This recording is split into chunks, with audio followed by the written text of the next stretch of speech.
Selamat pagi, salam sejahtera di dalam kasih Tuhan Yesus Kristus. Kita bersyukur pagi hari ini karena kasih Tuhan, kemurahan Tuhan selalu nyata dalam kehidupan kita. Pagi hari ini saya akan menyampaikan kebenaran firman Tuhan dan saya akan berdoa terlebih dahulu. Allah Bapa dalam surga, di dalam nama Tuhan Yesus Kristus, kami bersyukur kepada Tuhan pagi hari ini. Bersyukur atas kebaikan Tuhan, kemurahan Tuhan yang selalu nyata di dalam kehidupan kami. Kami boleh ada, bangun dari istirahat kami, dan keadaan sehat walafiat. Semua ini karena Tuhan yang menyertai hidup kami. Pagi hari ini kami mau membaca firman-Mu. Biarlah firman-Mu terus ada dan menuntun kehidupan kami, agar kami tetap ada di dalam kehendak-Nya Tuhan. Terima kasih Tuhan, kami bersyukur kepadamu. Dalam nama Tuhan Yesus Kristus, haleluya. Amin. Saya akan bacakan firman Tuhan yang terdapat di dalam Markus 11 ayat 25-26. Markus 11 ayat 25-26. Berbunyi demikian. Dan jika kamu berdiri untuk berdoa, ampunilah dahulu sekiranya ada barang sesuatu dalam hatimu terhadap seseorang, supaya juga Bapamu di surga mengampuni kesalahan-kesalahanmu. Ayat 26. Tetapi jika kamu tidak mengampuni, maka Bapamu di surga juga tidak akan mengampuni kesalahan-kesalahanmu. Saya akan bacakan ayat 26. Saya akan bacakan kembali.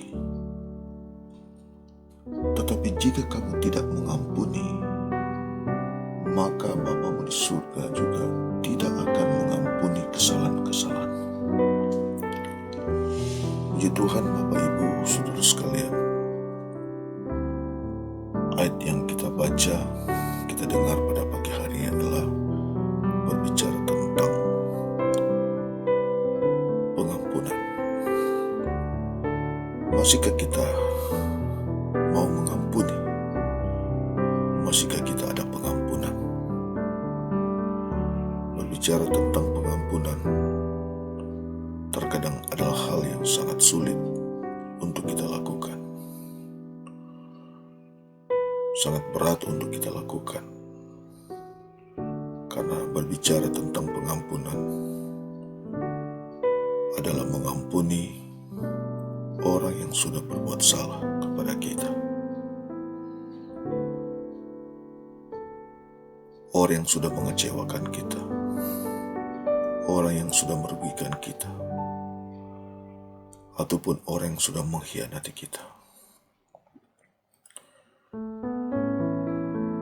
Bapak Ibu Saudara sekalian,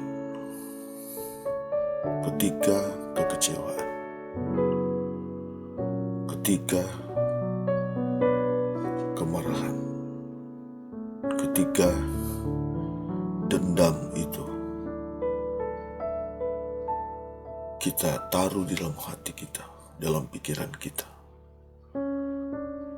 maka itu akan menggerogoti hati dan pikiran kita.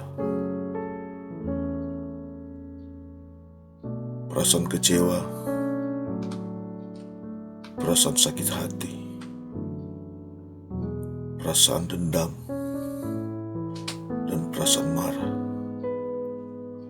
akan mengganggu eksistensi kehidupan kita. Dan kita tidak hidup dalam sukacita. Kita tidak hidup di dalam damai sejahtera. Memang berat untuk kita dapat melepaskan pengampunan. Untuk kita dapat mengampuni orang yang sudah bersalah kepada kita. Karena kemungkinan ketika kita sudah berbuat baik kepada orang tersebut, sudah melakukan yang terbaik kepada orang tersebut. Tapi justru di balik itu, kita disakiti, kita dikhianati, kita dikecewakan. Tapi saudara sekalian, Bapak Ibu, dimanapun Anda berada saat ini, Alkitab adalah firman Allah, mengajarkan kepada kita, berat apapun, sesulit apapun, firman Allah mengajarkan kepada kita untuk tetap mengampuni. Mengampuni adalah hal yang terindah di dalam kehidupan kita. Mengapa harus kita mengampuni? Hal yang pertama saya harus katakan mengapa kita harus mengampuni. Hal yang pertama, mengampuni adalah ajaran Tuhan Yesus.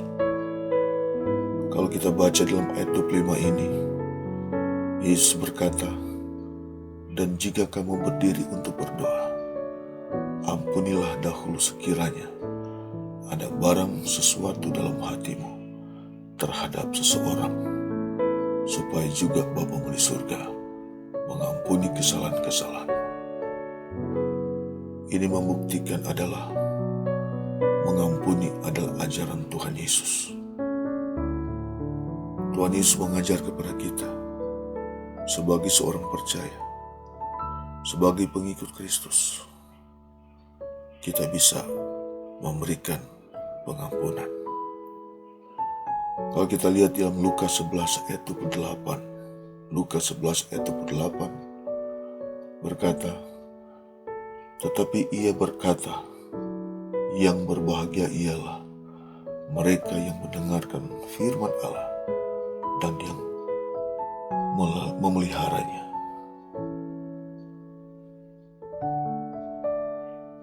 Berbahagia ialah mereka yang mendengarkan firman Allah dan yang memeliharanya. Bapak Ibu sekalian, sudah tentu kita menginginkan apa yang disebut dengan berbahagia. Salah satu inti dari kehidupan ini, jika kita ingin melihat bahwa kita berbahagia di dalam hati kita, maka Yesus berkata, kita harus bisa mengampuni. Kita harus bisa melepaskan pengampunan kepada orang yang sudah bersalah kepada kita. Hal yang kedua saya ingin katakan, mengapa kita harus mengampuni? Agar kita ada damai sejahtera. Ketika kita tidak mengampuni, rasa dendam, rasa sakit hati, kita pertahankan di hati kita, maka itu tidak akan membuat kita ada damai sejahtera. Damai sejahtera tidak menguasai hati dan pikiran kita, tapi yang menguasai hati dan pikiran kita adalah kecewa, dendam, kepahitan. Allah tidak menginginkan kita hidup dalam kekecewaan. Allah tidak menginginkan kita hidup dalam dendam. Allah tidak menginginkan kita hidup di dalam keputusasaan. Allah tidak menginginkan kita hidup di dalam ketidakadaan damai sejahtera. Tetapi Allah menginginkan hidup kita memiliki hati yang penuh dengan damai sejahtera. Kalau hati penuh dengan damai sejahtera, maka sukacita itu selalu ada di dalam kehidupan kita. Kita bisa tersenyum, kita bisa bersemangat, kita bisa hidup di dalam kehendaknya Tuhan. Dalam Filipi pasal 4 berkata, Filipi pasal 4 ayat yang ke-7 berkata, damai sejahtera Allah akan memelihara hati dan pikiranmu dalam Kristus Yesus. Biarlah damai sejahtera Allah terus ada dalam hati kita, terus ada dalam pikiran kita. Dan damai sejahtera Allah yang akan memelihara hati dan pikiran kita. Puji Tuhan Bapak Ibu, mari kita taruh damai sejahtera itu dalam hati dan pikiran kita, atau firman Tuhan itu di dalam kehidupan kita.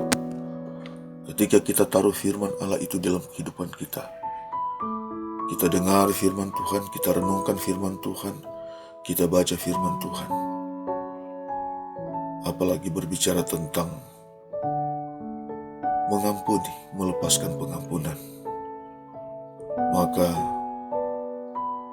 damai sejahtera Allah itu, kekuatan firman Allah itu yang memberikan damai sejahtera, membuat kita bersemangat, membuat kita tegar, dan kita tidak tertunduk kepada kekecewaan, sakit hati yang menggerogoti kehidupan kita.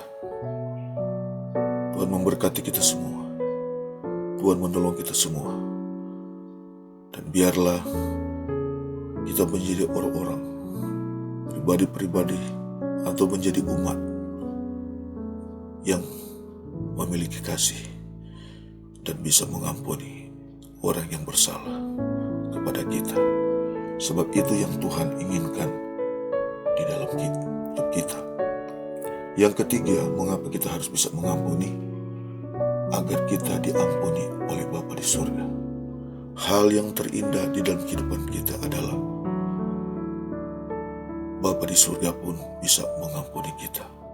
Ketika kita melepaskan pengampunan, mengampuni orang yang bersalah kepada kita, maka Bapa di surga bisa mengampuni kita. Kita hidup di dalam damai sejahtera dengan Allah. Kita hidup di dalam damai sejahtera dengan manusia. Tetap mengampuni, tetap mengasihi. Tuhan Yesus memberkati saudara sekalian. Tuhan Yesus memberkati Bapak Ibu dimanapun berada. Kita berdoa. Allah Bapa di surga, dalam nama Tuhan Yesus Kristus, kami bersyukur pada pagi hari ini. Kami tinggikan Engkau, kami muliakan Engkau dalam kehidupan kami. Terima kasih untuk firman-Mu yang kami dengar pada pagi hari ini. Mengajar kepada kami, mengubah kehidupan kami. Sebab Engkau menginginkan kami hidup di dalam damai sejahtera. Hati kami tidak digerogoti dengan rasa kecewa, rasa putus asa, hidup di dalam kepahitan. Tetapi Engkau menginginkan hidup kami hidup di dalam sukacita, hidup di dalam damai sejahtera.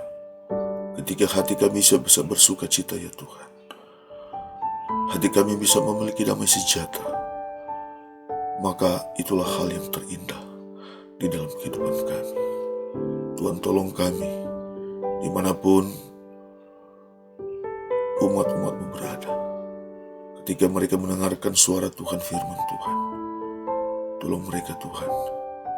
Kalau saat ini mereka hidup dalam kekecewaan, hidup dalam kepahitan, dan tidak ada damai sejahtera dalam hidup mereka, dalam hati mereka, Tuhan jamah mereka. Tuhan tolong mereka, jamah hati mereka saat ini. Ampuni mereka, pulihkan mereka.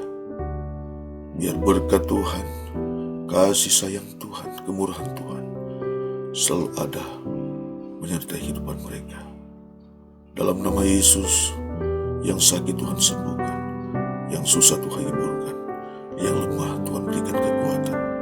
Kami bersyukur pagi hari ini dalam nama Tuhan Yesus Kristus. Haleluya.